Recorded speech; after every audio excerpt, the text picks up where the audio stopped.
Creating change in life doesn't have to be that complicated. And in fact, there are really only two components to being, doing, and having what you want in life. Number one is that you need to know what you want, right? It's pretty simple. And number two is putting in the time and effort into the things that will get you there.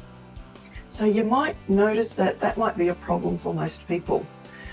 Well, firstly, most people have no idea what they want. Sure, they might say things like, no, I just want to be happy, I want to be rich. Or, you can pretty much use any number of broad, wishy-washy statements like that.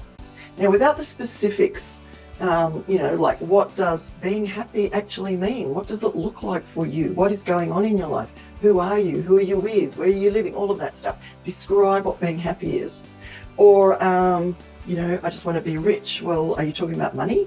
Are you talking about investments? Are you talking about property? And is there a dollar figure associated with it? Because rich means very different things to different people. So without being specific about what you want, it's virtually impossible to then reach that end state because it's not clear.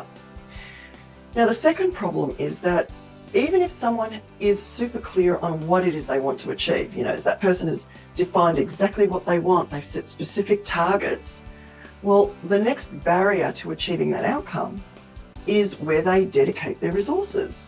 And by resources, I mean their focus, their energy, their time. Most people don't pay attention to where or on what they're spending those precious resources, and they are precious. They do run out. Because think about it, most people will put more time and more effort into planning a weekend away than they would in planning the life that they say they would love to have. Now, working with clients, and look, the focus is now on where we put our time. So when I work with clients and they say things like, well, I just don't have the time for that, I give them a task to complete for a week. I give them a timesheet, and it's broken down into 15-minute time slots where they have to capture what they are doing for each of those time slots throughout the day, and in fact, throughout the week. It's a similar approach to, what you might get in a food diary where, someone wants to lose weight and they're told, sit down and make sure you write down everything that you eat and drink through the day. And by the end of the week, they get a really clear picture of exactly what it is that they are consuming. Now, it's not to embarrass them. It's so they can see the information. They can see what they are truly, really doing, not what they think they're doing, so that they can actually start addressing any bad habits, can make different choices.